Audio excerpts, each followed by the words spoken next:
시청자 여러분 안녕하십니까? 서구 선거방송 토론위원회가 주관하는 제21대 국회의원 선거 서구갑 선거구 후보자 토론회 진행을 맡은 방석준입니다. 4.15 총선이 꼭 8일 앞으로 다가왔습니다. 오늘 토론회를 통해서 어떤 후보가 서구갑 국회의원으로 적합할지 후보들의 정책과 공약을 꼼꼼히 살펴보시기 바랍니다. 그럼 먼저 열띤 토론을 펼쳐주실 후보 두 분을 소개해드리도록 하겠습니다. 후보들의 좌석과 발언 순서는 사전 추첨을 통해 정해졌음을 알려드립니다. 미래통합당 이영규 후보입니다. 안녕하십니까. 미래통합당 후보 기호 2번 이영규입니다. 네, 더불어민주당 박병석 후보입니다. 안녕하세요. 더불어민주당 기호 1번 박병석 후보입니다. 반갑습니다. 본격적인 토론에 앞서 진행 방식을 알려드리겠습니다. 각 후보의 시작 발언, 사회자 공통 질문, 후보자 공약 발표 후 개별 보충 질문 시간과 후보자 주도권 토론, 사회자 공통 질문, 또 한 번의 후보자 주도권 토론이 이어지고 마무리 발언 순으로 토론을 진행하겠습니다. 자세한 진행 방식과 주제는 토론을 진행하며 말씀드리겠습니다. 먼저 시작 발언 시간입니다. 각 후보에게 주어진 시간은 1분입니다. 오늘 토론회는 원활한 진행을 위해 발언 시간이 엄격히 제한되며 발언 시간이 초과될 땐 마이크가 자동으로 꺼지게 됩니다. 순서에 따라 미래통합당 이영규 후보 시작 발언 해주시기 바랍니다. 안녕하십니까. 유권자 여러분. 벌써 코로나 사태가 2월 이상 계속되고 있습니다.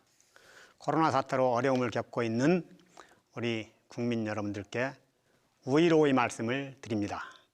저는 이번에 코로나 사태를 겪으면서 우리 국민들의 위대함을 다시 한번 확인했습니다. 모두가 모임을 자제하는 등으로 사회적 거리 두기에 적극적으로 동참하고 검사 방역에 적극 협조하고 있습니다. 저는 먼저 의료 종사자, 자원봉사자 등에게 감사와 존경의 마음을 전합니다. 또한 택배 업무 등으로 고생을 하고 있는 택배 업무 종사자에게도 감사의 말씀을 드립니다.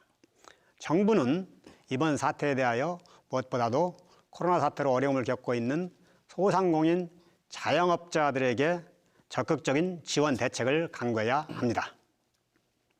네, 다음에는 더불어민주당 박병석 후보 시작 발언 해주시기 바랍니다. 네, 우리 모두가 어렵고 힘든 시기를 지나고 있습니다. 그러나 우리는 극복할 수 있습니다. 힘내십시오.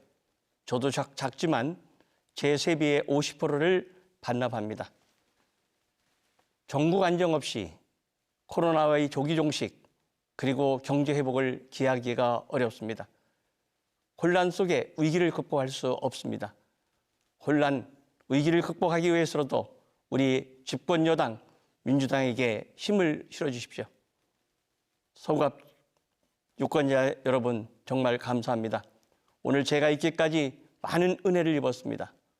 이번에 한 번 더 기회를 주시면 대한민국의 국회를 이끄는 국회의장의 길을 가겠습니다.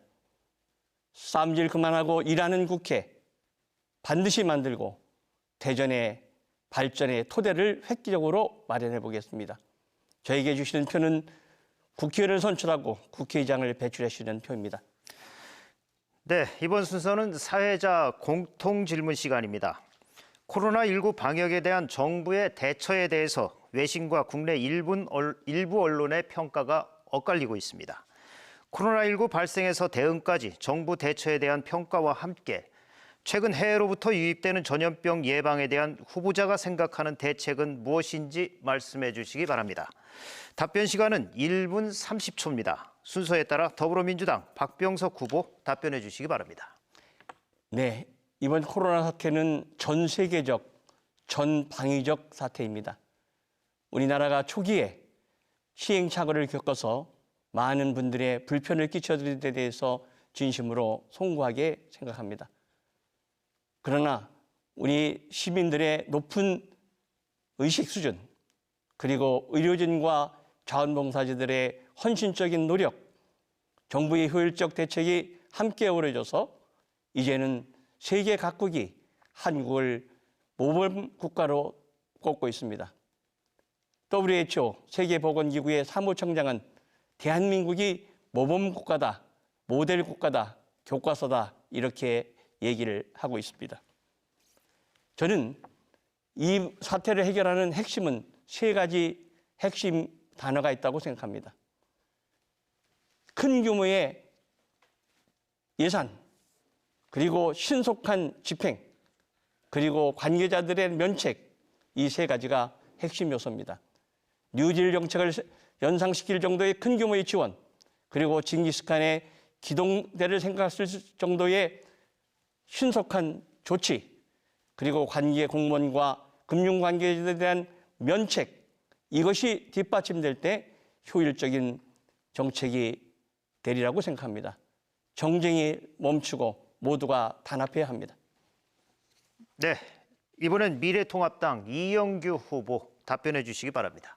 예, 정부의 코로나 사태에 대한 초기 대응은 대단히 잘못됐다고 생각합니다. 우선 첫 번째로 즉시 중국인 입국 금지 조치를 취했어야 하는데 취하지 못한 것이 잘못이라고 생각합니다. 의협에서 7번이나 건의를 했는데도 입국 금지 조치를 취하지 않았습니다.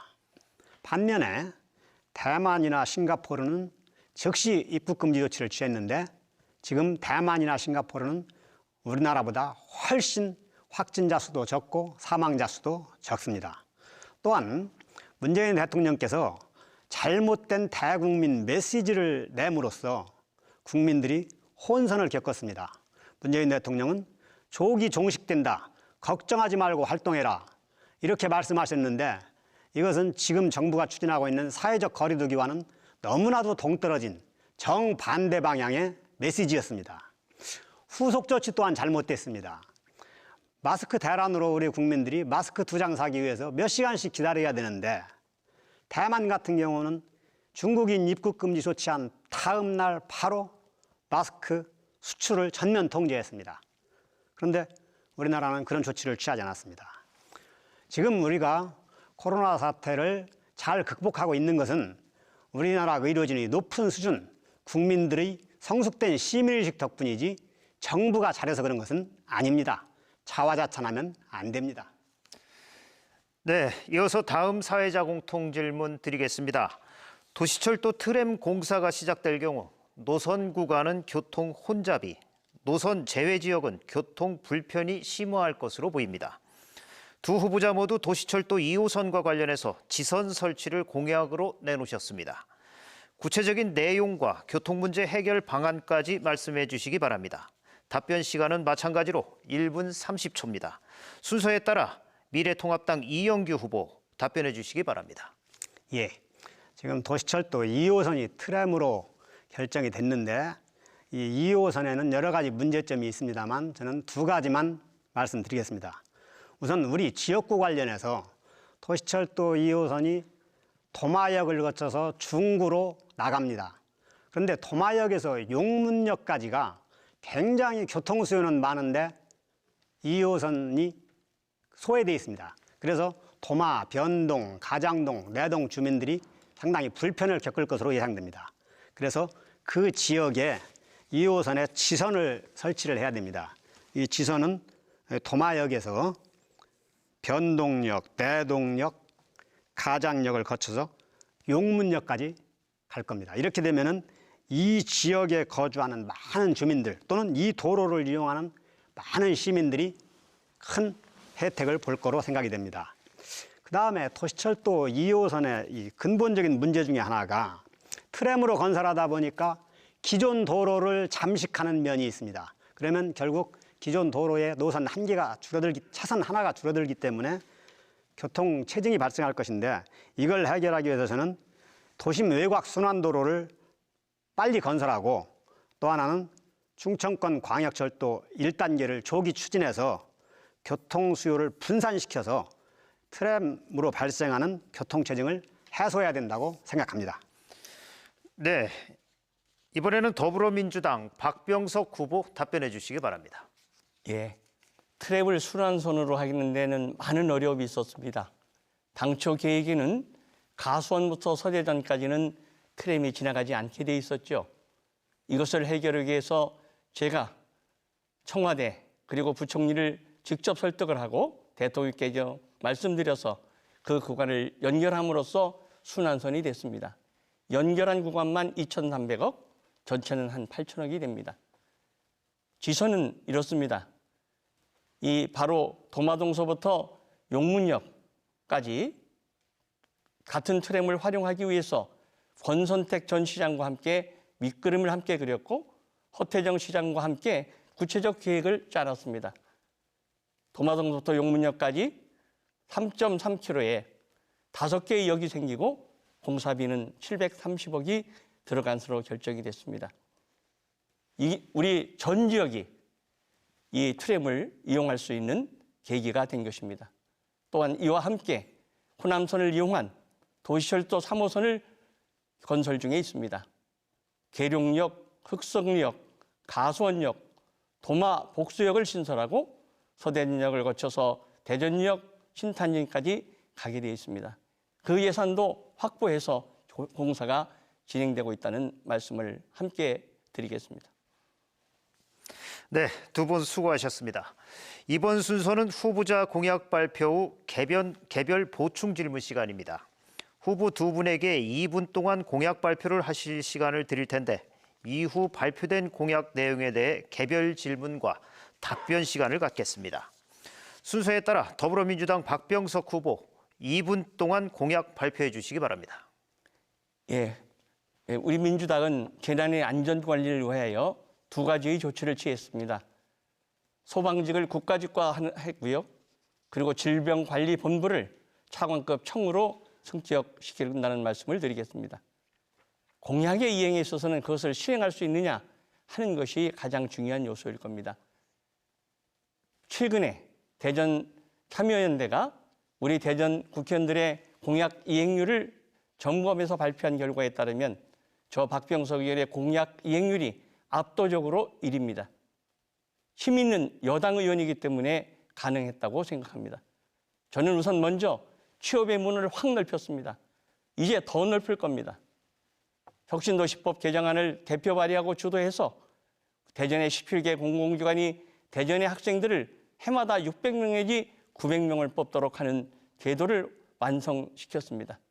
대전의 제일 큰 기업의 1년의 채용 규모 50명에 무려 18배에 달하는 것입니다.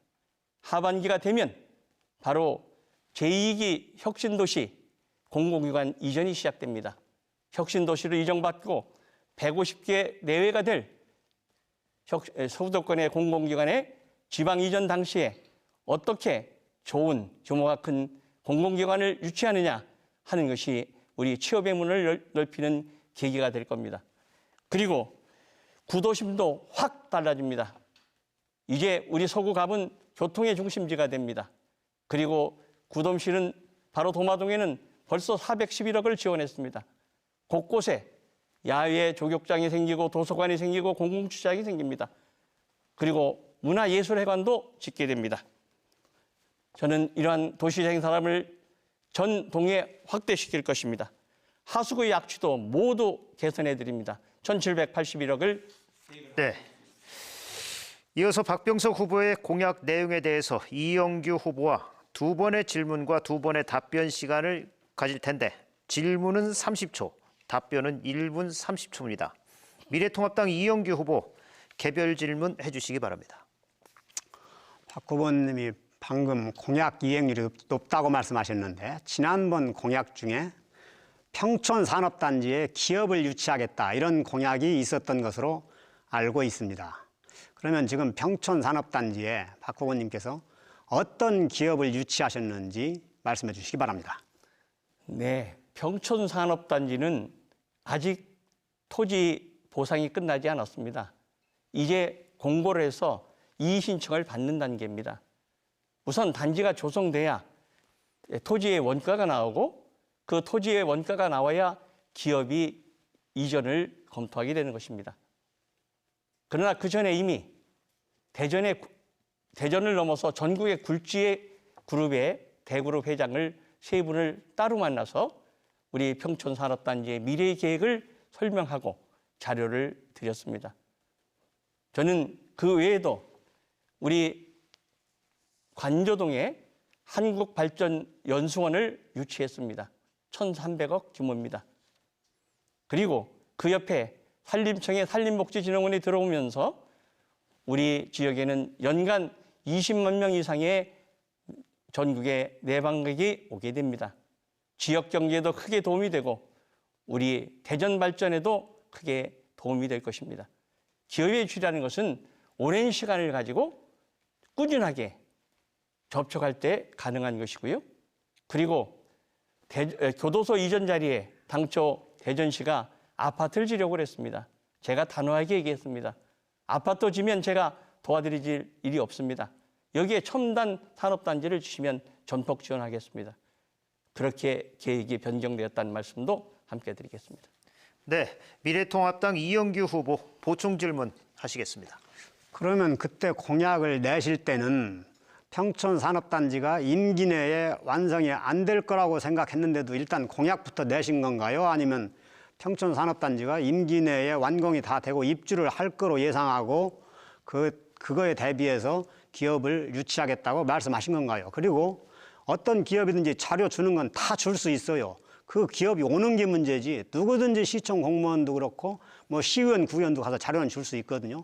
어떻게 하셨는지 좀 말씀을 자세히 해주시기 바랍니다. 예, 우선 대그룹 회장은 제가 직접 만나서 설명을 드렸다는 말씀부터 드리고요. 어떠한 계획은 자기의 임기 내에 실시되는 계획이 있고 더 긴 시기를 요구하는 게 있는 겁니다. 우리나라의 큰 문제가 자기 임기 동안에 무엇을 하려고 하기 때문에 국가도 문제가 되는 거고 지방도 문제가 되는 것이죠. 평촌산업단지가 늦어진 이유는 당초에 총 공사비가 약 2,800억 정도 들어가는데 처음에는 대전도시공사에서 전액을 부담하는 것으로 계획을 짰었습니다. 그 다음에는 계획을 바꿔서 국비를 받아야 되겠다고 했습니다. 그렇게 되면 예비타당성 조사를 지방 연구기관에서 하는 것이 아니라 중앙행정기관에서 예비타당성 조사를 하는 겁니다. 그 시일이 걸렸습니다. 그리고 이제 토지 보상에 들어가기 때문에 2022-23년 완공은 가능할 것이라고 생각이 되고요. 그것으로 위한 기초 여러 가지의 기반 설비는 이미 계획이 확정되었다는 말씀 드리겠습니다. 평촌산업단지에는 바로 무공해 취업을 많이 시킬 수 있는 고용을 늘릴 수 있는 양질의 기업을 유치하도록 최선을 다하겠습니다. 네, 이번엔 미래통합당 이영규 후보가 2분 동안 공약 발표해 주시기 바랍니다. 예, 저는 우선 조금 전에 말씀드렸던 도시철도 2호선의 지선 설치, 도마역에서 용문역까지 이것을 반드시 관철하겠습니다. 그 다음에 생활형 공약으로 지금 우리 지역구 내에 초등학교가 많이 부족하고 초등학교 신설이 굉장히 필요한 데가 있습니다. 도마변동 689 구역 재개발지구, 거기는 초등학교 신설이 꼭 필요한 지역입니다. 그리고 관저 4지구, 소위 서일여고 앞에 더샵 아파트가 있는 곳도 학생들이 등하교를 하려면 큰 대로를 건너야 되는데 교통사고의 위험이 매우 높습니다. 그래서 그 두 군데는 꼭 초등학교를 설치하도록 하겠습니다. 그 위치를 구체적으로 말씀을 드리면 관저 4지구는 서대전 IC에서 나오면 더샵 아파트 1차, 2차가 이미 입주해 있고 3차가 앞으로 입주할 예정인 이 지역 일대입니다. 지금 현재 학교로 따지면 이 지역에 사는 학생들이 금동초등학교 정도로 가야 되는데 그러려면 대로를 건너야 됩니다. 그다음에 도마변동 689 구역도 마찬가지로 지금 현재 있는 초등학교가 다 멉니다. 그래서 689 구역을 아우르는 가장 가까운 초등학교를 하나 설치해야 됩니다. 그리고 노루벌 일원은 이 생태공원으로 조성하기 아주 적합한 지역입니다.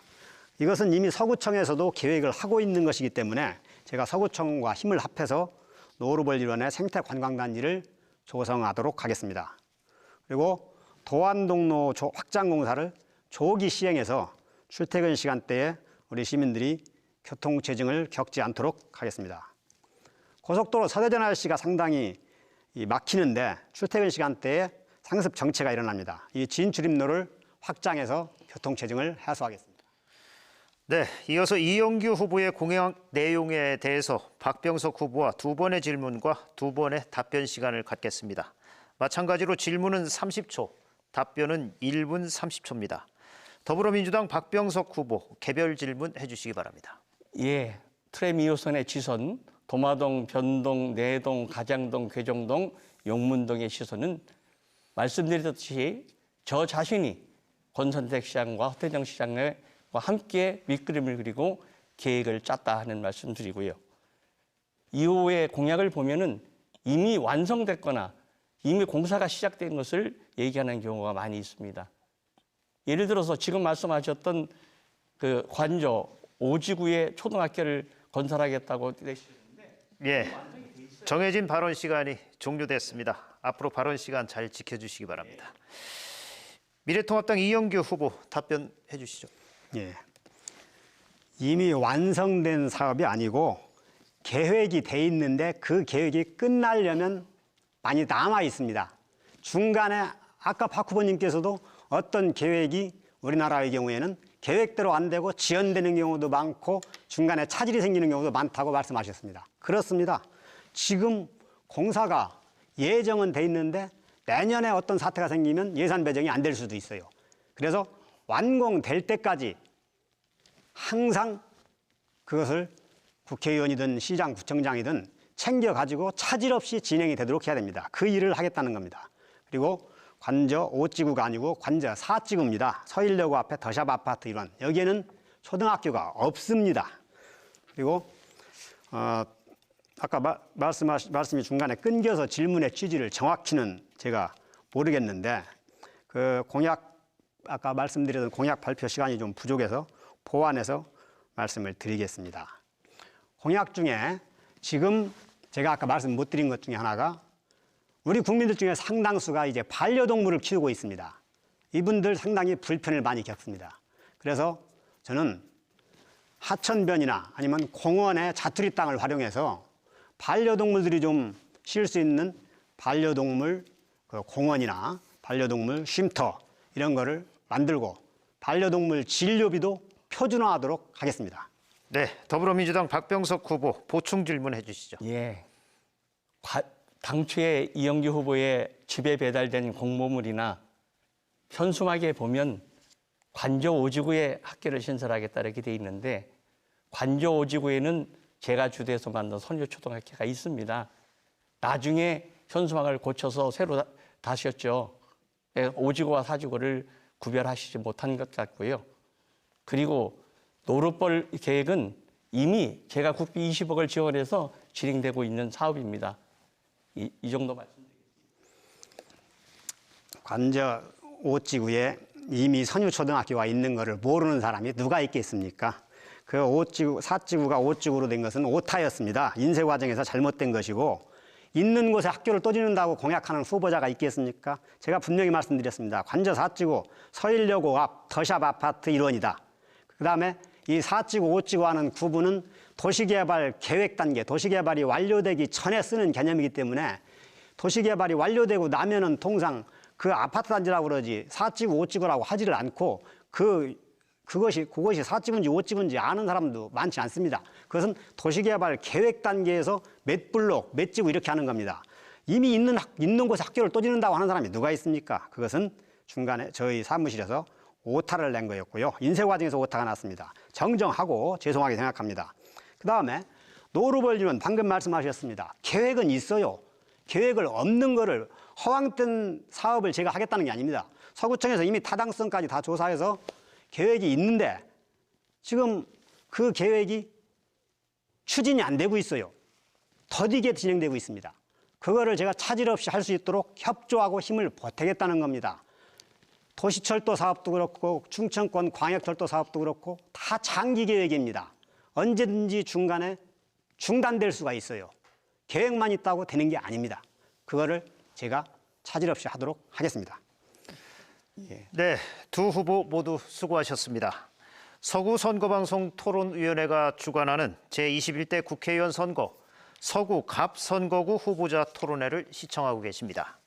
이번 순서는 후보자 주도권 토론 시간입니다. 각 후보에게 5분 동안 토론의 주도권을 드릴 겁니다. 주도권을 가진 후보는 상대 후보와 자유주제로 토론을 진행하시면 됩니다. 질문은 1분 이내로, 그리고 상대 후보에게 최소 답변 시간 40초를 보장해 주시기 바랍니다. 토론을 방해할 정도의 긴 질문과 답변은 사회자의 권한으로 제재하겠습니다. 순서에 따라서 미래통합당 이영규 후보 주도권 토론 진행해 주시기 바랍니다. 며칠 전 한겨레 신문에 이런 기사가 났습니다. 명함은 지역 의원님인데 보유 아파트는 죄다 서울 강남. 그 기사에 우리 박 후보자님은 서울에 57억 7,500만 원짜리 아파트를 가지고 있다. 이렇게 기사가 나왔습니다. 그런데 이번에 그 후보자 정보공개 자료에 보면 또 박 후보님은 정림동에도 1억 2,700만 원짜리 아파트가 있어요. 그러면 지금 우리 서민들은 집 한 채도 없는데 우리 박 후보자님은 1가구 2주택이라는 이야기고, 특히 서울의 아파트는 57억 7,500만 원으로 돼 있어요.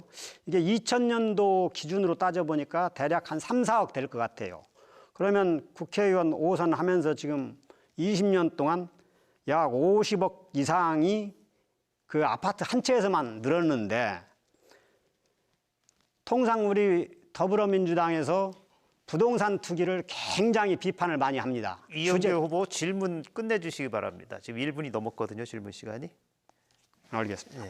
그래서 우리 박 후보자님이 이렇게 서울에 비싼 아파트를 가지고 있는데 서민들의 내 집 마련 꿈을 이해할 수 있나, 서민 관련된 정책을 추진할 수 있는지 한번 말씀해 주시기 바랍니다. 예. 우선 저는 첫 직장이 서울입니다. 중앙일보 본사에 근무를 했고 서울시 부시장을 했죠. 제가 지금 서울에 있는 아파트는 산 것만 만 30년이 넘은 아파트입니다. 공시지가가 올린 것이고요. 그렇게 비싸게 팔 수 있다면 좀 팔아주시기를 바랍니다. 그리고 저는 서울시 부시장부터 지금까지 20여 년간 매년 해마다 엄격한 계산 검증을 받습니다. 공직자윤리위원회, 언론, 시민단체, 그리고 정보기관의 것을 받습니다. 저는 공직생활하면서 지금까지 단 한 주의 주식을 산 적도 없고요. 그리고 제가 매입한 유일한 부동산은 내 지역구에 내가 거처하기 위한 정림동 아파트 한 채밖에 없는 겁니다. 예, 이젠 이영규 후보 질문 계속해 주시죠. 지금 서울의 아파트에는 그럼 누가 사시는 건지, 박 후보님의 생활 본거지는 서울인지 대전 정림동인지, 또 가족, 특히 사모님하고 자제분들은 서울에 사시는 것인지 아니면 대전 정림동에 사시는 것인지, 그리고 1가구 2주택이라는 문제에 대해서는 어떻게 말씀하실 것인지 한번 설명해 주시기 바랍니다. 이게 이제 국회의원이 하는 일을 잘 이해해 보시면, 특히 중진위원이 되면 각종 회의가 새벽에 아침에 열리게 됩니다. 따라서 서울도 거처가 필요하고 대전도 거처가 필요한 것이죠. 거의 지방의 국회의원 거의 모두가 서울에 거처가 있는 겁니다. 즉 없는 분은 오피스텔이라도 얻어 있는 것이고요. 그것은 국회의원의 직업의 특성상 필요한 것이라는 말씀을 드리고요. 그리고 우리 가족들은 이제 때로는 결혼해서 나간 사람도 있고요. 그리고 주요 근거지는 당연히 대전이죠. 제가 1년에 KTX를 300번 이상 탑니다. 가장 많이 이용하는 식당이 바로 서대진역 김밥집입니다. 네, 이제 또 추가 질문해 주시죠. 예, 지금 박 후보자님과 박 후보자님 사모님의 주민등록이 대전 정림동에 돼 있습니까? 당연한 얘기죠. 모든 세금 대전에 내죠. 그런 의구심을 가지고 말씀을 하시면 예, 알겠습니다. 그건 그거로 답변이 됐고요. 예. 그 통상 우리가 그런 얘기를 많이 합니다. 상속세를 올려야 된다. 상속세는 일종의 불로소득이다. 꼭 저는 거기에 동의는 안 합니다만, 특히 더불어민주당의 정책 기조는 부동산값 상승으로 생기는 이익은 불로소득으로 보는 경향이 높습니다. 과거에 김의겸 씨도 그랬고, 김의겸 씨 같은 경우는 그 차액을 사회에 환원한다고까지 얘기를 했었습니다. 지금 박 후보자님 같은 경우 물론 처음에 살 때는 투기의 의도로 산 건 아니겠지만 어쨌든 그 아파트 한 채를 사놓음으로써 지금까지 별다른 아파트에 대해서는 따로 큰 투자를 하지 않고 관리만 하면서 50억 이상 값어치가 늘었으면 일반 시민들이 생각할 때는 부동산 가격 오른 건 불로소득이라고 생각을 합니다. 그래서 우리 박 후보자님도 그것을 불로소득이라고 생각하시는지 또 사회에 환원할 용의가 있는지 말씀해 주시기 바랍니다. 다시 한번 말씀드립니다만은 그 액수는 너무너무 부풀려진 액수입니다. 만약 그렇게 받을 수 있으면 팔아주시기 바라고요. 저는 증여세 상속세는 높이는 게 옳다. 네, 다시 한번 당부 말씀드리겠습니다. 그 답변 시간 40초는 꼭 보장해 주시기 바랍니다. 이번에는 더불어민주당 박병석 후보가 주도권 토론해 주시기 바랍니다. 예, 지금 우리 긴급재난 지원금 때문에 온 국민들이 큰 관심을 보이고 있습니다. 근데 미통당의 조처를 보면 오락가락합니다. 처음에 저희들이 기본금을 드리겠다, 지원금을 드렸다 그럴 때 뭐라고 하셨습니까? 인기영합주의다. 총선을 매표로 하려고 그런다. 그러더니 곧 이어서 국민채권 40조를 발행한다 그러더니 100조를 예산을 전용한다 그러더니 그 다음에는 또 240조를 만들겠다 그러더니 이제는 50만 원씩 다 주겠다고. 그리고 나라의 곳간이 비어서 큰일 났다 그러더니 이제는 전 국민에게 주겠다고 얘기를 하고 있습니다. 도대체 우리 미통당의 정책 기조는 무엇이고 우리 이 후보의 뜻은 무엇입니까? 우선 우리 미래통합당의 약칭은 통합당입니다. 미통당이 아닙니다. 그래서 그 부분은 혹시 잘 이해를 못하고 계시면 앞으로는 통합당이라고 불러주시면 좋을 것 같고요. 예, 그렇게 하겠습니다. 예. 그리고 처음에 비판했던 거는 일회성 현금 살포는 효과가 없다. 지금도 저는 그런 생각을 합니다.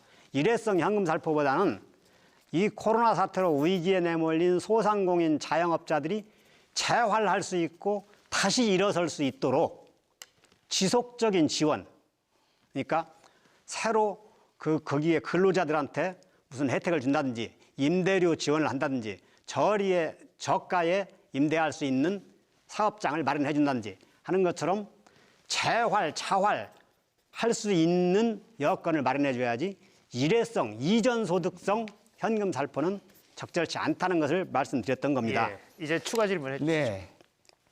그런데 어제 황교안 대표께서 전 국민에게 1인당 50만 원씩 그냥 일주일 이내에 주자 이렇게 얘기했어요? 그거는 일회성 현금 살포가 아닌가요? 그거겠죠. 지금 열린 더불어민주당에서 하위소득 70%한테 100만 원씩 주자고 했는데 기준 마련이나 이런 게 상당히 논란이 많으니까 차라리 그럴 바에는 그 혼선을 없애기 위해서 그러면 전 국민한테 50만 원씩을 주자. 그러면 재원이 비슷하게 되든 어떻게 되든. 그리고 지금 우리 미래통합당의 입장은 이번 한 번으로 끝나는 게 아니고 지난번에 김종인 총괄 선대위원장께서도 말씀하셨다시피 예산이 이미 512조 원이 편성이 돼 있으니까 긴급하게 그거를 100조 원 정도를 코로나 사태 극복 위기 대응 자금으로 쓰자. 이런 이야기입니다. 그러니까 황교안 대표 그 말씀도 이번 한 번에 끝내겠다는 뜻이 아닙니다. 예, 또 추가 질문해 주시죠. 그러면 지금 통합당이요? 통합당에서 얘기하는 것은 긴급 지원금입니까? 기본 소득입니까? 그리고 전 국민에게 주자는 것은 지금까지 통합당이 그렇게 강조했던 보편복지 쪽으로 선회하는 것인데 지금까지 주장했던 선별복지에서 보편복지로 넘어가는 것입니까? 자, 그러면 오늘 이해찬 민주당 대표께서 70%만 주자고 하던 거를 전 국민한테 주자고 했습니다. 그러면 우리 지금 박 후보자님께서 우리 통합당의 방향이 잘못됐다고 하면 이해찬 대표께서는 그 잘못된 방향을 따르려고 하는 건가요? 예, 우리는 처음서부터 전 국민에게 주자는 주장을 했습니다. 그러나 우리 제1야당이 저런 반대 의견을 가지고 있으니 야당의 의견도 수렴해서 적절한 타협점을 찾자. 그렇게 했던 것이 하위 70%입니다.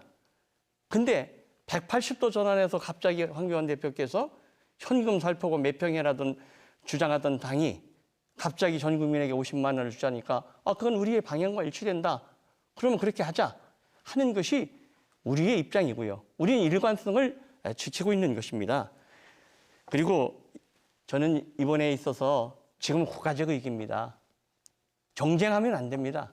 2008년에 제가 제1야당 정책위장이실 때 이제 답변 시간 주셔야 됩니다. 질문해 주시죠. 바로 그렇기 때문에 원칙과 기준이 있어야지 만약에 통합당이 집권당이었다면 이 오락가락하는 사태에 대해서 국민이 얼마나 실망하고 혼란을 겪겠습니까? 원칙과 무엇인지 다시 한번 묻겠습니다.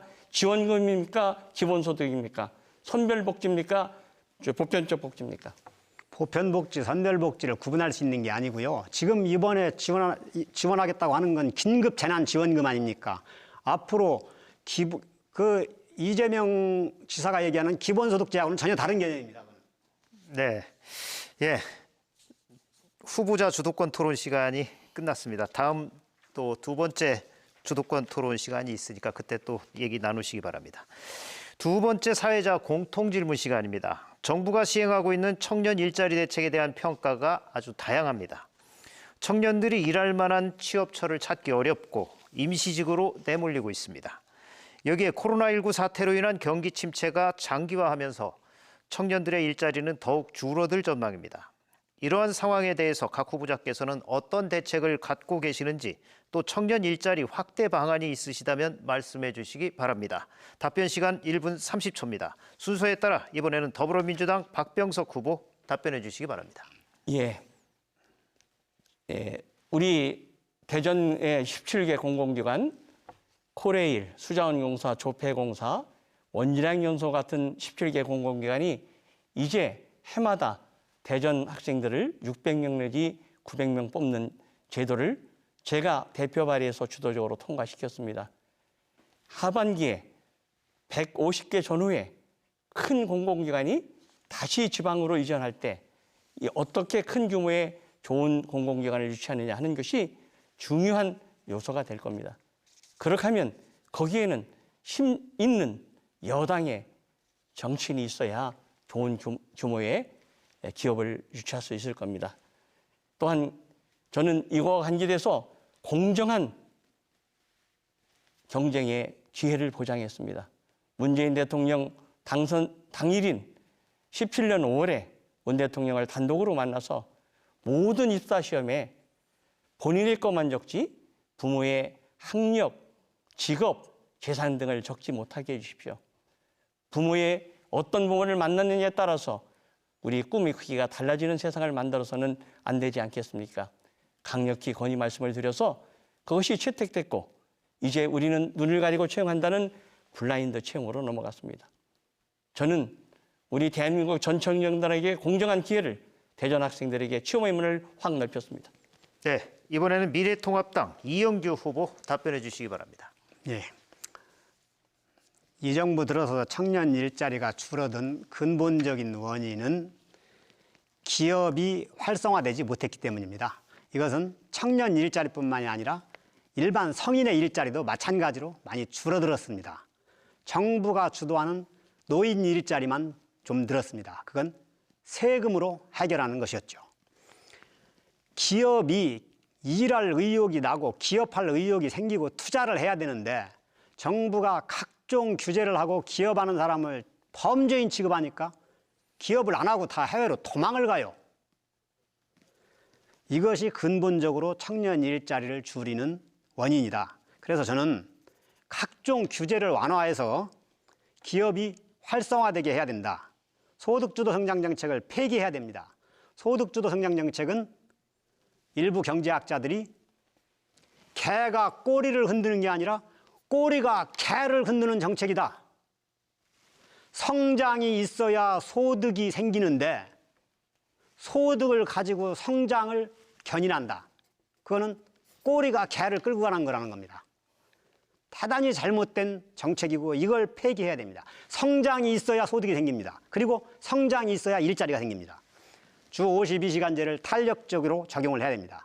최저임금제도 규모별, 업종별로 구분 적용해야 됩니다. 그리고 기업하기 좋은 환경을 만들어야 우리 기업들이 네. 마지막 사회자 공통 질문 드리겠습니다. 서구 갑 지역과 서구 을 지역 간 불균형도 문제가 크지만 그 서구 갑 지역 내에서의 격차도 큰 상황입니다. 가수원과 관저동 등의 개발은 활발하게 이루어지고 있지만 도마동과 복수동 등의 재개발 정비 사업은 더딥니다. 이런 지역 간 격차를 해소할 방안은 무엇이라고 보십니까? 답변 시간은 1분 30초입니다. 순서에 따라 미래통합당 이영규 후보 먼저 답변해 주시기 바랍니다. 네, 우리 서구는 갑 지역과 을 지역의 불균형 발전이 매우 심합니다. 예를 들어서 서구 을 같은 경우에는 예술의 전당이나 시립미술관, 또 연정국악원 이런 문화예술 시설이 있고 한밭수목원이나 남문광장, 보라매 공원처럼 시민들이 쉴 수 있는 공간이 있습니다. 그런데 서구 갑에는 문예회관하고 다목적 체육관 내에 이렇다 할 만한 문화예술 시설이나 쉴 만한 공간이 없습니다. 또 금융, 경제, 교육, 인프라도 둔산 지역에 집중되어 있습니다. 이러한 원인은 여러 가지가 있겠지만 지방자치단체장이나 지역 국회의원의 역할도 미흡했다고 생각합니다. 도안 신도시 개발이 우리 서구 갑에서 이루어지긴 했는데 이것은 대전시의 개발 계획에 따른 것이었지 국비가 투입돼서 국가적으로 한 사업은 아니었습니다. 그래서 저는 이 서구를 둔산 지역, 그다음에 구도심권, 도안지구, 서남부권 이렇게 4개 권역으로 구분을 해서 그 권역별 특성에 맞는 외과 수술적 투자 지원을 해야 된다고 생각합니다. 예를 들어서 구도심권, 토마 변동, 복수 정림 이런 곳에는 문화예술 시설을 확충하고 또 도안지구는 반대로 대중교통이 불편하기 때문에 그걸 해소해서 명품 주거지구로 만들고 서남부권은 농업을 육성하고 이렇게. 네, 이번엔 더불어민주당 박병석 후보 답변해 주시기 바랍니다. 예, 도시의 성격이 다릅니다. 허허벌판에 계획도시를 지은 것과 오랜 역사와 전통을 가진 도시가 같을 수가 없는 것이죠. 그러나 지금 가장 역동적으로 발전하는 곳이 바로 서갑 지역입니다. 대전의 인구가 6만이 줄었습니다. 서구 을, 둔산 지역의 인구가 10년 동안 3만 4천 명이 줄었습니다. 우리 서갑은 17,000명이 오히려 늘었습니다. 바로 이제 인구가 모여드는 그러한 곳이 우리 서구갑이 되는 것이죠. 우리 원도심 분야는 지금 말씀드린 듯이 서구갑이 교통의 중심지가 됩니다. 바로 도시철도 2호선 트램이 그리고 광역철도망 호남선을 이용한 광역철도망 3호선에 곳곳에 역이 생기고 역세권이 개발됩니다. 도마동은 도시재생 사업을 통해서 이미 411원을 확정해서 드렸습니다. 그리고 8군데에서 재개발, 재건축을 하고 있습니다. 그 공공용지 부지에 문화센터, 체육센터, 주민 프로그램들을 함께 복합 건물을 만들므로써 가장 역동적이고 도안 신도시 못지않은 구도심이 될 겁니다. 그리고 트램 2호선의 지선을 바로 도마동서부터 괴정동, 용문동까지 하면서 발전의 계기를 가져온다는 말씀을 드리겠습니다. 네, 이번 순서는 두 번째 후보자 주도권 토론입니다. 앞서 진행했던 방식과 마찬가지로 주도권을 가진 후보는 상대 후보와 5분 동안 자유주제로 토론을 진행하시면 됩니다. 질문은 1분 이내, 상대 후보에게 최소 답변 시간 40초를 보장해 주시기 바랍니다. 다시 한번 토론을 방해할 정도의 긴 질문과 답변은 사회자의 권한으로 제재하겠다는 말씀 드립니다. 순서에 따라서 더불어민주당 박병석 후보 주도권 토론 진행해 주시기 바랍니다. 네, 통합당의 심재철 원내대표가 통합당이 일당이 되면 대통령을 탄핵하겠다. 그리고 통합당의 공식 유튜브 채널에서 문재인 대통령 임기 후에 교도소에 가서 무상급식을 먹어라. 어떻게 생각하십니까? 우선 대통령 탄핵 문제는 우리가 일당이 되면 검토해 볼 수 있다고 생각합니다. 왜 그러냐 하면 울산시장 선거 개입 사건은 아직까지 문재인 대통령에 대해서 조사가 이루어지지 않았지만 조사가 이루어져서 문재인 대통령이 울산시장 선거 개입 사건에 관련이 돼 있다면 당연히 법을 위반했으니까 탄핵을 받아야죠. 그다음에 그 무상급식 문제는 당에서 아마도 부적절하다고 해서 이 영상을 내린 것으로 알고 있습니다. 예, 네. 지금 대통령을 탄핵할 수 있다고 말씀하셨어요? 예. 박근혜 대통령이 탄핵된 이제 3년밖에 안 된 정당에서 새로운 대통령, 촛불 시민혁명으로 집권한 국민의 대통령을 탄핵하겠다. 지금 이 후보가 그렇게 말씀하신 겁니까? 대통령이든 국회의원이든 저처럼 변호사든 누구든 법을 위반하면 처벌을 받아야 하고 헌법에 규정된 제재를 받아야 합니다. 문재인 대통령이 예외일 수는 없죠. 문재인 대통령이 만약 울산시장 선거 개입 사건에 관련돼 있다면 당연히 탄핵당해야죠. 그게 제 네. 생각입니다. 국가가 위기의 상황에 빠졌을 때는 국익을 개인의 당보다 우선시켜야 됩니다. 2008년 금융위기가 왔을 때 이명박 정부가 우리 야당에 1천억 불 지급 보증을 긴급하게 요청해 왔습니다. 그때 여론은 경제사정탑을 바꾸라 그랬습니다.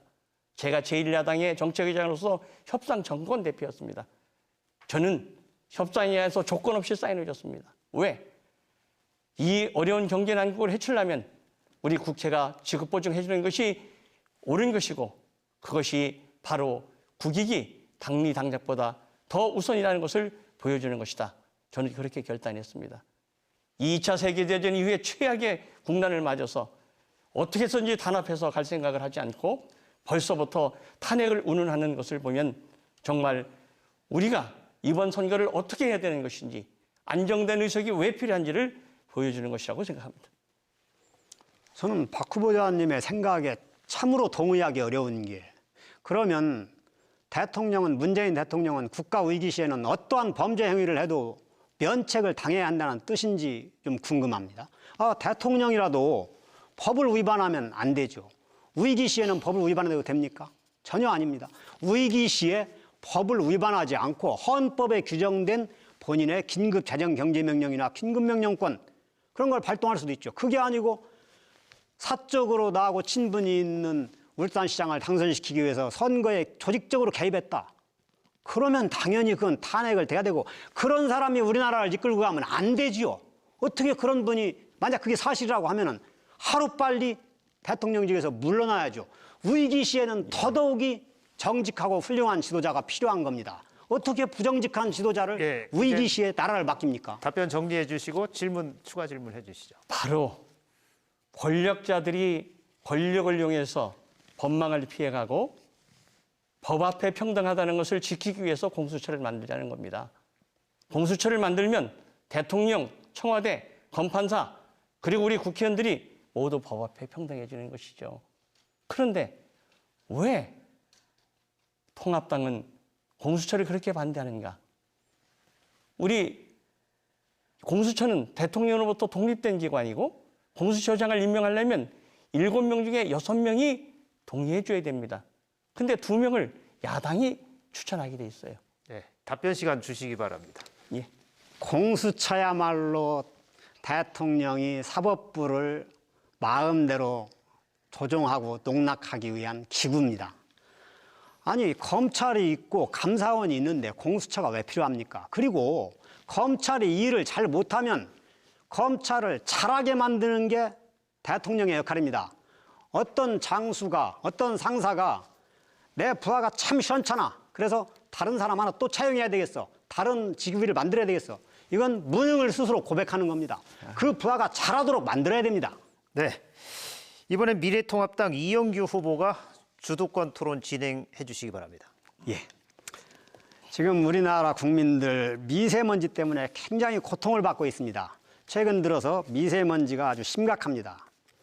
그런데 작년 3월에 우리 대전시에서 한국서부발전하고 기성동 평촌산업단지에 LNG 발전소를 유치하겠다는 MOU를 체결했습니다. 이 LNG 발전소가 하나 들어오면은 뭐 자동차 10만 대가 배출하는 배기가스 분량이 미세먼지가 나온다. 이런 얘기가 있어요. 지역 여론이 비등했습니다. 그리고 혹시 여기에 박 후보자님이 관여한 거 아니냐라는 비판도 있었습니다. 그런데 그거에 대해서 박 후보자님은 몰랐다는 입장인 것으로 알고 있습니다. 그런데 경로당 하나 짓고 학교 급식실 개선하는데 1, 2억 들어가는 공사도 꼭 박 후보자님 참석해서 여기에 내가 기여를 했다고 자랑하시는데 1조 8천억짜리 공사를 하는 LNG 발전소가 들어오는데 지역구에서 그걸 몰랐다라고 말씀하시는 게 설득력이 없다고 느껴져요. 여기에 대해서 진짜 모르신 건지 아니면 알고서 유치를 한 것인지 좀 밝혀주시기 바랍니다. 어느 국회의원이 자기 지역에 공해를 발생할 수 있고 위험을 초래할 수 있는 것을 유치하려고 그러겠습니까? 상식에 관한 문제 아니겠습니까? 바로 그렇기 때문에 저는 이것은 부당하다, 즉각 취소하시오 하는 것을 시장에게 말씀드렸고 나중엔 공개적으로 촉구하게 된 겁니다. 이번 그 문제에 관해서는 전혀 저에게 사전 얘기가 없었습니다. 아마 그 이유는 평촌산업단지를 아까도 말씀드렸듯이 처음에는 지방의 타당성 조사를 맡겨서 진행하려다가 국비를 확보하려고 다시 예타를 신청하는 착오가 있었기 때문에 관계자들이 그것을 제대로 보고하지 않았나 하는 내 나름대로의 추측을 해봅니다. 박 후보자님은 지역에서 부지런하다고 많은 평을 합니다. 경로당 하나 짓는데 국비 5천만 원, 1억 들어가는 것도 있고 또 학교 급식실 개선하는데 5천만 원, 1억 들어가는 것도 있습니다. 이런 거 준공식 할 때도 꼭 참석하셔가지고 거기에 국비가 얼마 들어갔는데 내가 기여를 했다. 이렇게 말씀을 하셔요. 그런데 우리 지역구에 더구나 조금 아까 말씀하실 때 평촌산업단지 입주도 시작 안 됐는데 내가 벌써 대기업 회장 임원들을 만나서 앞으로 입주하라고 자료를 주셨다. 이렇게 말씀하시는 분이 대전시에서 1조 8천억짜리 공사비가 들어가는 LNG 발전소 들어오는 그 사업을 우리 지역구 평촌산업단지에 유치한다고 MOU를 체결했는데 상당한 기간이 소요됐을 텐데 그걸 몰랐다고 하시면은 그러면 죄송한 말씀입니다만 본인이 무능했다는 거를 실토하는 것밖에 안 된다 이 말이에요. 어떻게 대전시장하고 협조도 한 번도 안 했는지, 허태정 대전시장은 박 후보자님께 상의도 안 했는지, 밑에 보좌관들은 뭐 했는지 도저히 납득이 안 되는데 좀 우리 유권자들이나 시청자들이 납득할 수 있도록 설명을 해주시면 고맙겠습니다. 네, 지금 바로 이 후보께서 말씀하신 대로 만약에 LNG 발전소가 들어온다면 제가 어떻게 다른 대기업을 만나서 유치를 하겠습니까? 그 자체를 몰랐기 때문에 세계의 굴지의 대기업의 회장을 직접 만나서 투자해 주시오 한 것이 바로 제가 몰랐다는 것을 증명하는 것이고요. 그리고 근거 없이 자꾸 의혹을 제기하는 것은 격전 높은 토론이 아닙니다. 국가적 아젠다, 이 국난의 시기에 우리가 어떻게 이것을 극복할 것인지 하는 문제도 말씀드리고요. 아까 재산의 문제도 어떻게 한 단체가 자기 마음대로 산정한 것을 그렇게 불러서 말씀하시는가. 저는 우리 부모님이 돌아가셨을 때도 부의금조차 받지 않은 깨끗한 사람임을 이미 증명했습니다. 네, 이영규 후보 주도권 시간입니다. 그 아파트 시가는 한겨레 신문사에서 취재해서 나온 기사인데요. 설령 그게 시가라고 하더라도 박 후보자님이 이번에 재산 등록하면서 거기에 낸 거에도 35억인지 33억인지 그렇게 써 있던데요. 33억이라도 마찬가지죠. 최하로 잡아도. 그나마 표준 공시 가격으로 잡았을 텐데 그래도 처음에 취득 가격에 비해서는 30억 이상이 올랐는데 거기에 대해서 과연 30억 이상 투자를 했느냐? 아니잖아요. 그냥 단순히 부동산 가격 상승으로 불로소득 얻은 거잖아요. 그러니까 그 부분은 더구나 민주당의 정책 기조하고는 안 맞는다. 우리 미래통합당의 정책 기조랑은 모르겠습니다. 네, 어느덧 정해진 토론 시간이 다 돼갑니다. 이제 후보자 두 분에게 마무리 발언 시간을 드리도록 하겠습니다. 발언 시간은 1분입니다. 순서에 따라서 미래통합당 이영규 후보 마무리 발언 시간 1분 해주시기 바랍니다. 예, 유권자 여러분 정말 코로나 사태로 상심이 많으실 겁니다. 힘내십시오. 우리나라는 위대한 나라고 우리 국민들 위대한 국민입니다. 우리나라 1950년대에 아프리카의 이디오피아만도 못한 국민소득 50달러의 나라였는데 지금 세계 12위의 경제 대국이 됐습니다. 국민소득 3만 달러에 이릅니다. 정치적으로도 산업화와 민주화를 동시에 이룩한 드문 나라입니다. 우리는 IMF 위기도 극복했습니다. 이제 코로나 이후의 경제 위기를 극복하는 것이 더 중요한 문제입니다. 코로나 자체의 위기는 우리 높은 의료 수준으로 극복할 수 있을 것이지만 그 이후의 경제 위기는 지금 문재인 정권의 정책 능력으로는 불가능하다고 생각됩니다. 문재인 정권의 취약점이 경제입니다. 가장 중요한 시기에 경제를 문재인 정권한테 맡기기는 어렵습니다. 우리에게 맡겨주십시오. 네, 이번엔 더불어민주당 박병석 후보 마무리 발언해 주시기 바랍니다. 네, 저는 20여 년간의 공직생활 동안에 단 한 번도 어떤 비리와 부정에 구설수에 오른 적이 없습니다. 제 양심에 부끄럽지 않게 깨끗한 길을 걸었습니다.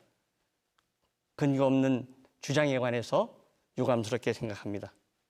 이번 국회는 촛불시민혁명 이후에 최초로 구성되는 국회입니다. 촛불혁명의 정신을 실현시킬 수 있는 민주당이 다수 의석을 점화해야 합니다. 토론에서도 보셨듯이 공공연하게 현직 대통령의 탄핵을 거론하는 이러한 혼란을 가지고 위기를 극복할 수가 없습니다. 이번에 저에게 기회를 주시면 국회의장을 길을 가겠습니다. 저에게 주시는 표는 바로 국회의원을 선출하는 길이자 또 국회의장을 배출해 주시는 소중한 희망의 한 표입니다.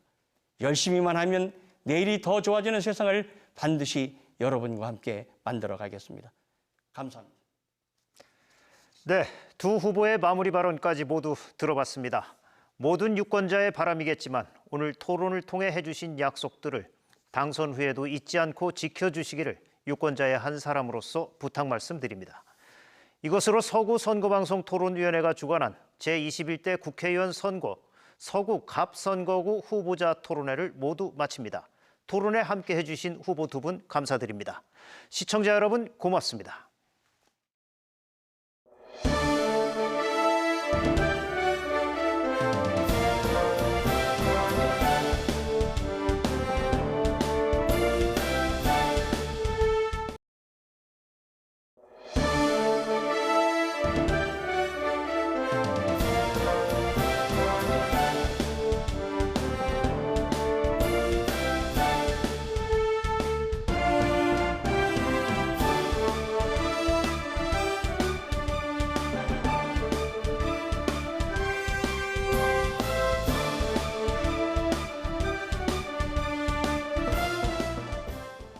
시청자 여러분 안녕하십니까? 사회를 맡은 방석준입니다.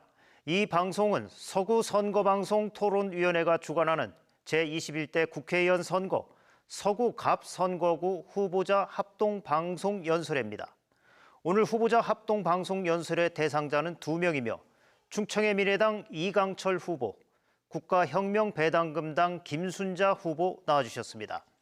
각 후보에게 주어진 연설 시간은 8분이며 주어진 연설 시간이 종료되면 마이크가 꺼지게 됩니다. 먼저 순서에 따라 충청의 미래당 이강철 후보 연설해 주시기 바랍니다.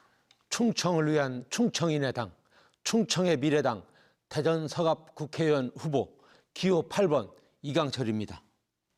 먼저 코로나19 사태로 심각한 위기를 맞고 있는 대전 시민들과 폐업 위기에 내몰린 소상공인, 소규모 자영업자, 동네 가게 사장님들께 먼저 힘내시라는 위로의 말씀을 올립니다.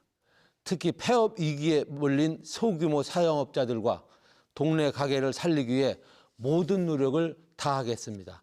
저는 우리 동네 가게 달리기 운동본부의 정책위원장으로 활동한 경험을 되살려 대전 시민들이 동네 가게를 이용할 경우 인센티브 혜택이 쌓이는 스마트폰 앱을 통해 가장 먼저 위기에 처한 동네 가게들을 살리고 대전 경제를 살려내겠습니다.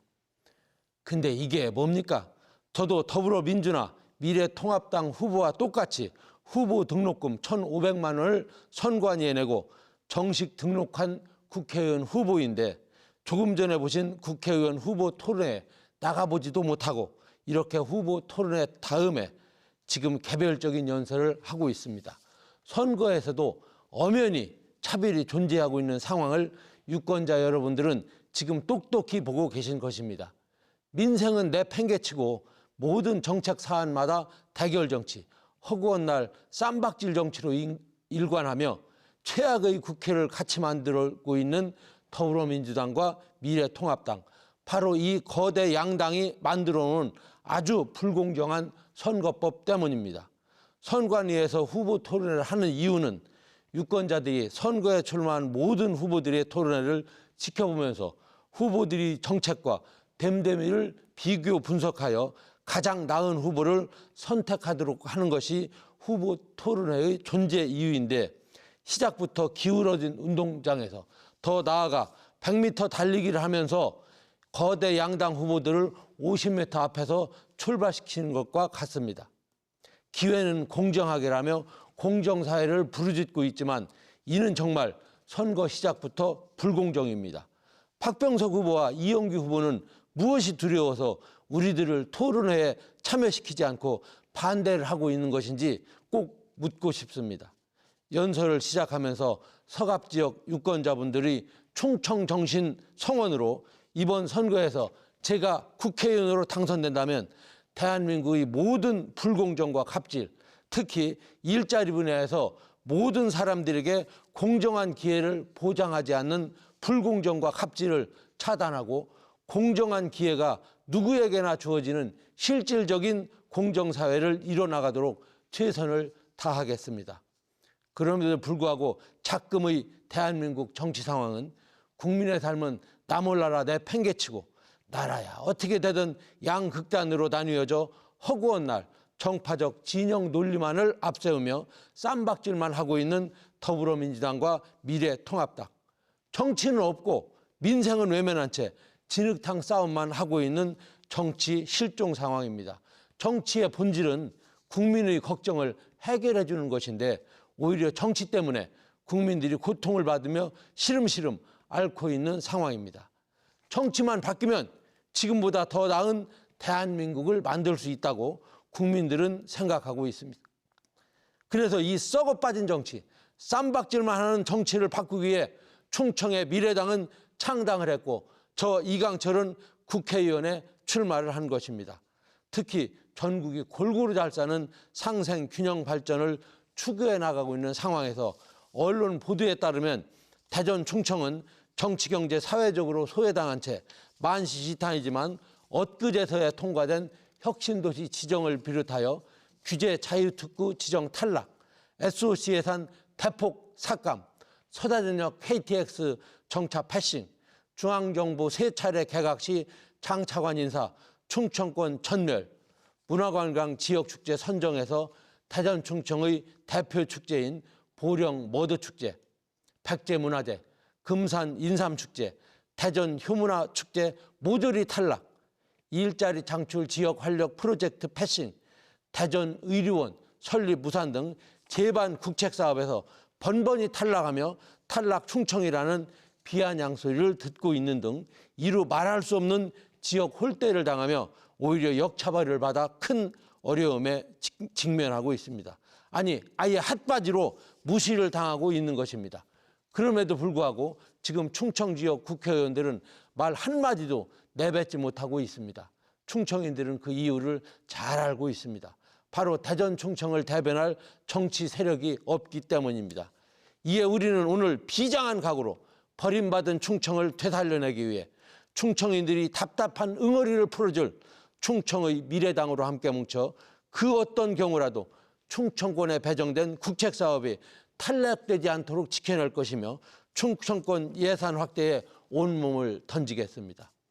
국가적 혼란과 위기가 닥쳤을 때마다 구국의 일념으로 가장 먼저 떨쳐 일어나 목숨을 던져 나라를 구했던 애국 애족의 충청 정신. 이제 나라를 살리던 충청 정신으로 함께 뭉쳐 충청의 미래당으로 출발합니다.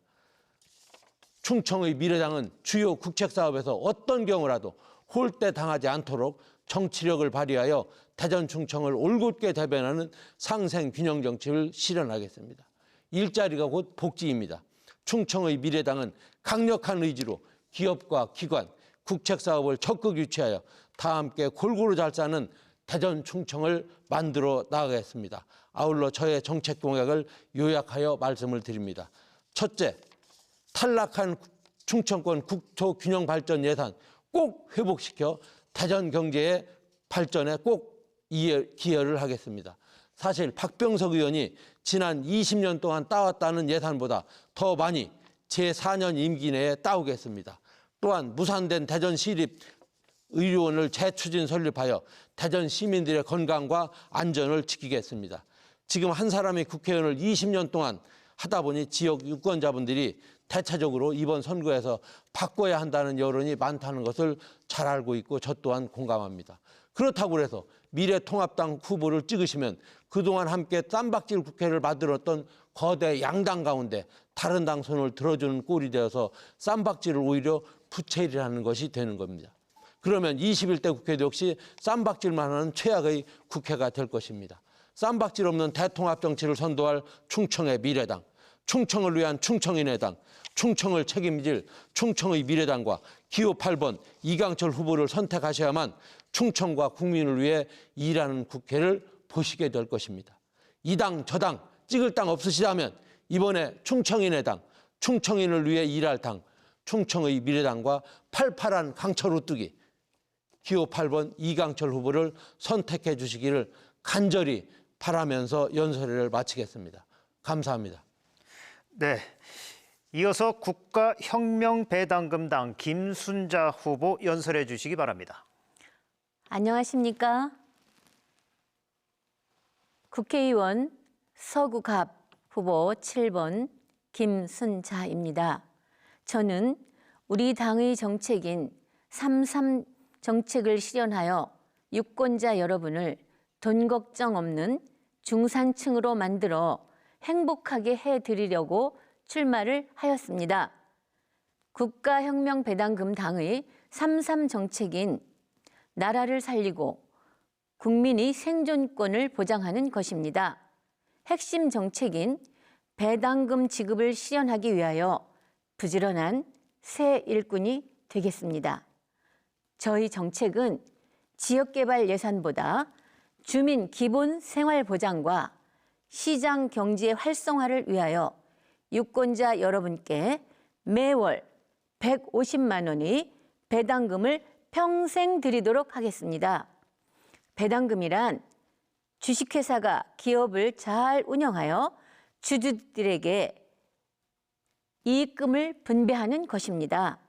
이 나라를 주식회사처럼 운영하여 그 수익금을 주주인 국민들에게 나누어 주겠다는 것입니다.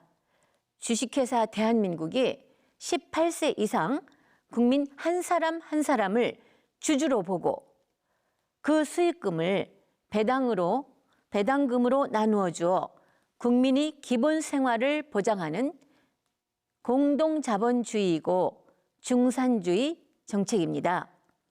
18세부터 1인당 매월 150만 원씩 국민 배당금을 지급해 드리고 65세 이상 어르신께는 70만 원의 건국수당을 더 드려서 220만 원을 드리도록 하겠습니다. 결혼 시 1억 원, 주택자금 2억 원을 무상 지원해 드리고 출산수당 5천만 원, 전업수당 100만 원을 지급하여 망국적인 저출산 문제를 해결하도록 하겠습니다. 이 많은 돈을 어떻게 해결하느냐고요? 국회의원 300명에 보좌관 3,000명을 국회의원 100명으로 줄이도록 하겠습니다. 무보수 명예직으로 매년 1조 8천억을 전략하고 지자체 폐지하여 연 1조 7천억을 절약하여 배당금으로 돌려드리도록 하겠습니다. 국가예산 512조 원 중 60%를 전략하면 300조 원이 남습니다.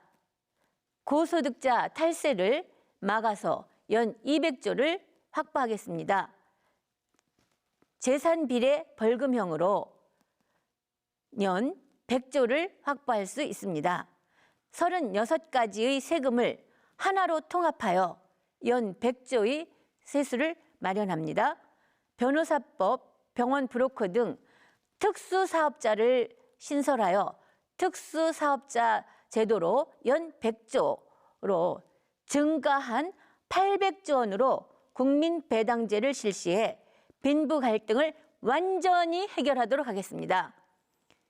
여러분, 코로나 바이러스로 힘드시지요? 코로나 지원금 50만 원, 100만 원 준다고 하는데 만족하십니까? 생색내기로 주는 돈이 무슨 도움이 되겠습니까? 깨진 독에 물 붓기 아니겠습니까? 우리 국가혁명배당금당에서는 과반수석이 되었을 때 코로나 생계지원금을 입법 통과시켜서 18세 이상 중산층까지 1억 원을 여러분이 통장으로 바로 입금해 드리도록 하겠습니다. 국가재산인 부동산, 국채, 공채를 담보로 한국은행에서 돈을 찍어서 드립니다. 이 돈은 우리 경제를 살리는 마중물이 될 것으로 알고 있습니다. 저는 이에 앞서서 중산층이 되어 잘 사는 대한민국이 되도록 하겠습니다. 미국도 3월 중순경 양적 완화를 한다고 들었습니다. 미 연준에서 돈을 찍어내어 경제를 살리려고 하고 있습니다. 같은 방법으로 국가혁명배당금당도 우리나라 경제를 살리고 생존권을 보장하고 나라를 살리는데 동참하겠습니다. 유권자 여러분, 국가가 국민을 걱정해야 되는데 국민이 국가를 걱정하는 이상한 현실을 보면서 걱정이 많으시지요? 그동안 표를 찍어줬어도 부자에게만 유리한 법을 만들어 국가의 돈이 빠져나가게 하고 빈익빈, 부익부, 유전무죄, 무전유죄 현실입니다. 국가에 돈이 없는 것이 아니라 도둑이 많은 것입니다. 코로나까지 겹쳐서 시민들은 너무나 비참합니다. 국가혁명배당금 당에서는 서민을 위한 법을 만들어 국민을 잘 살도록 하겠습니다.